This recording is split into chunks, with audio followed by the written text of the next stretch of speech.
Fire! 13 अप्रैल साल 1919 अमृतसर का जलियांवाला बाग मानवता को शर्मिंदा करती एक ऐसी घटना का गवाह बना जिसने हमेशा के लिए गोरे अंग्रेजों के चरित्र पर काला दाग लगा दिया। इसी दिन जनरल डायर ने हजारों मासूम निहत्थे हिंदुस्तानियों पर लगातार गोलियां चलवाई। यही नहीं, उन लोगों के भागने का तमाम रास्ते बंद कर दिए गए सिवाय मौत के। उनके पास कोई रास्ता नहीं था। आगे जाकर क्रांतिकारी उधम सिंह ने जलियांवाला बाग हत्याकांड में गोली चलाने का आदेश देने वाले जनरल डायर को गोली मार दी और इस हत्याकांड का बदला ले लिया। लेकिन ये सवाल फिर खड़ा हुआ कि क्या सच में मरने वाला वही व्यक्ति था जिसने उस बाग में गोली चलाने का आदेश दिया? आखिर क्या है इस हत्याकांड के पीछे की क्रूर सच्चाई? वो कौन से सर्कमस्टेंसेस थे जो इस घटना के लिए जिम्मेदार थे? आज के इस हिस्से में हम जानेंगे दिल दहला देने वाली इस घटना की एक सच्ची घटना। हमारे साथ आखिर तक जरूर बनी रहिएगा ताकि आज की पीढ़ी भी जान पाए कि आजादी उतनी भी सस्ती नहीं है जितनी आसानी से आज हम इसे एंजॉय कर रहे हैं। जलियांवाला बाग हत्याकांड की भूमिका उस समय बननी शुरू हुई जब अंग्रेजों ने रॉलेट एक्ट लगाया और देश भर में इसका विरोध शुरू हुआ। वो तारीख थी 10 अप्रैल। रॉलेट एक्ट का विरोध चल रहा था और अंग्रेजों ने इस एक्ट के विरोध करने के लिए सैफुद्दीन किचलू, डॉक्टर सत्यपाल को गिरफ्तार कर लिया गया। रॉलेट एक्ट को उस समय का काला कानून कहा गया था। इस कानून का विरोध महात्मा गांधी ने भी किया था और इसके पास होते ही पूरे देश में इसका जबरदस्त विरोध शुरू हो गया। रॉलेट एक्ट के इस कानून के मुताबिक अंग्रेज बिना किसी जांच पड़ताल और मुकदमे के जब चाहे किसी भी भारतीय को गिरफ्तार करके जेल में भेज सकते थे।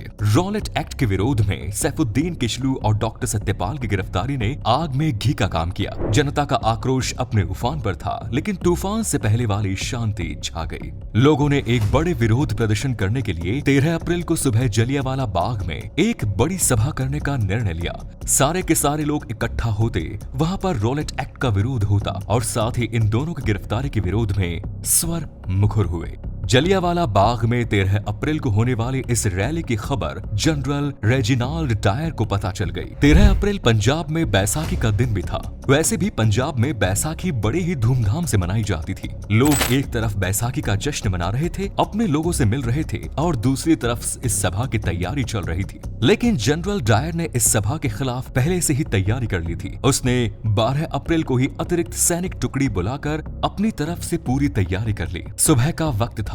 लोग बैसाखी के त्योहार के चलते खुशियां मना रहे थे और अपनों से मेल मिलाप करने के बाद लगभग 25,000 लोग जलियांवाला बाग में आम सभा के लिए इकट्ठा हो गए। इधर जनरल डायर भी अपनी पूरी सैन्य टुकड़ी लेकर जलियांवाला बाग की तरफ चला गया। जलियांवाला बाग में भीतर जाने का एक ही रास्ता था। लोगों की शहर सभा हो चुकी थी और उन्हें मालूम भी नहीं था कि कब जनरल डायर अपनी पूरी की पूरी सैन्य टुकड़ी लेकर अंदर दाखिल हुआ और उसने जलियांवाला बाग के मुंह पर तोप रखकर उसने बंद कर दिया। इसके बाद अपने सैनिकों की पोजीशन लेने के बाद जनरल डायर ने सीधे लोगों पर फायर का आदेश दे दिया। बिना किसी चेतावनी के, बिना एक शब्द बोले जनरल डायर के आदेश का पालन करते हुए सैनिकों ने अपनी अपनी बंदूकों का मुंह खोल दिया और लगातार गोलियां लोगों पर बरसने लगी।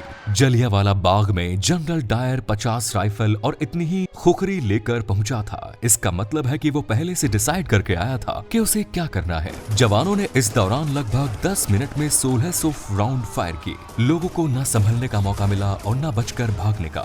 जवान बिना रुके लगातार फायरिंग कर रहे थे। जनरल डायर ने आदेश ही कुछ ऐसा दिया था। फायरिंग केवल बंदूक में गोली लोड करने के दौरान ही धीमी पड़ती थी, वरना यहाँ मौजूद जवान लगातार लोगों पर फायर कर रहे थे। लोगों में अफरा तफरी मच गई। वहाँ मौजूद महिलाएं, बच्चे, बूढ़े और जवान सभी अपनी अपनी जान बचाने के लिए वहाँ से भागने लगे। लोगों ने वहाँ मौजूद कुएं में कूदकर अपनी जान बचाने की कोशिश की, लेकिन कोई फायदा नहीं हुआ। कुछ लोग दीवार फांद कर भाग जाना चाहते थे, मगर उसका भी कोई फायदा नहीं हुआ। जनरल डायर के सैनिकों ने हर किसी को चुन चुन कर मारने की कसम खा रखी थी। बाग के जिस कुएं में कूदकर लोग अपनी जान बचाना चाह रहे थे, उसमें से 120 इंसानों की लाशें निकाली गई। वहाँ कुआं कूदकर मरने वाले लोगों के खून से भर गया। कुएं को आज भी खूनी कुएं के नाम से जाना जाता है और इतना ही नहीं, इस बाग की दीवारों पर आज भी उस समय की गोलियों के निशान मौजूद हैं।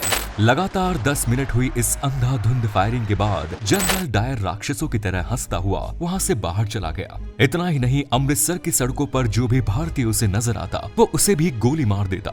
मरने वालों को अपनी तोप के पीछे रस्सी से बांधकर घसीटता हुआ ले जाया गया। इस हत्याकांड के बाद अंग्रेज सरकार ने अपने आंकड़े जारी किए। उन आंकड़ों के मुताबिक इस नरसंहार में 379 लोगों की मौत हुई, लेकिन मरने वालों की असल संख्या कुछ और ही थी। हकीकत में इस हत्याकांड में हजारों लोगों की जान गई थी। इस दिल दहला देने वाली घटना ने पूरे देश को हिला कर रख दिया। चारों तरफ इस घटना की निंदा होने लगी और इस घटना की जांच का जिम्मा लेफ्टिनेंट माइकल ऑडवायर को दिया गया। गोली चलाने वाले जनरल डायर ने अपनी सफाई में कहा कि गोली चलाना उसकी मजबूरी बन गई थी। उसे अपने कर्तव्य का पालन किया। अगर वो गोलियां नहीं चलवाता तो वहां मौजूद भीड़ उसे ही मार देती। ये मार्शल लॉ का उल्लंघन होता। लेफ्टिनेंट माइकल ऑडवायर, जो कि इस मामले की जांच कर रहा था, वो जनरल डायर के इस जवाब से संतुष्ट हुआ। आगे चलकर इस मामले की जांच लाहौर के हंटर कमीशन के द्वारा की गई। फाइनली इस मामले में जनरल डायर को सही माना गया और ब्रिटिश अधिकारियों ने उसे प्रमोशन दिया। लेकिन इसके साथ ही फाइनल रिपोर्ट में ये भी कहा गया कि जनरल डायर अब कभी इंडिया नहीं आएंगे और उन्हें ब्रिटेन में रहकर ही सर्विस करनी होगी। इस हत्याकांड के दौरान सरदार उधम सिंह जलियांवाला बाग में ही मौजूद थे। ये उनकी खुशकिस्मती थी कि वो इतनी गोलियां चलने के बावजूद भी बच गए, लेकिन उन्होंने कसम खाई थी कि वो इस हत्याकांड का बदला जरूर लेंगे। लेकिन इस हत्याकांड के मुख्य आरोपी जनरल डायर की साल 1927 में एक बीमारी के चलते मौत हो गई थी। लेकिन इस मामले की जांच करने वाला लेफ्टिनेंट माइकल ऑडवायर अभी भी जिंदा था। इधर उधम सिंह प्रतिशोध की आग में जल रहे थे। वो एक गरीब परिवार से थे। उन्होंने गदर पार्टी ज्वाइन की। उनके सिर से माता पिता का साया तो पहले ही उठ गया था, लेकिन उनका लक्ष्य तो माइकल ऑडवायर था, जो कि लंदन में था। जैसे ये जानकारी उन्हें मिली, वो लंदन जाने का जुगाड़ लगाने लगे। उन्होंने बढ़ई का काम करना शुरू किया और कुछ पैसे इकट्ठा करने लगे। पैसे इकट्ठा करके वो अमेरिका गए। अमेरिका के बाद वहां से लंदन पहुंच गए। लंदन में वो एक रेस्टोरेंट में काम करने लगे। रेस्टोरेंट में काम करते हुए पैसा जमा कर रहे थे ताकि एक पिस्टल खरीद सके। इतने सब काम करने के चक्कर में उधम सिंह को पूरे 21 साल लग गए। आखिरकार फाइनली वो समय भी आ गया जब उधम सिंह अपने लक्ष्य के करीब पहुंचे। साल 1940 में लंदन के क्रैक्सटन हॉल में ईस्ट इंडिया एसोसिएशन और रॉयल सेंट्रल एशियन सोसाइटी की मीटिंग होनी थी। इस मीटिंग में माइकल ऑडवायर भी पहुंचा था और उधम सिंह एक किताब में बंदूक रखकर ले गए थे। दरअसल किताब के पन्नों को उन्होंने बंदूक की आकृति के बीच से काट लिया था और उन्हीं के बीच में वो बंदूक छुपा कर ले गए थे। पंक्ति में सबसे आगे बैठे उधम सिंह माइकल ऑडवायर के आने का इंतजार कर रहे थे। जैसे ही माइकल ऑडवायर स्टेज पर आया, उधम सिंह ने 3 गोलियां उनके सीने में उतार दी।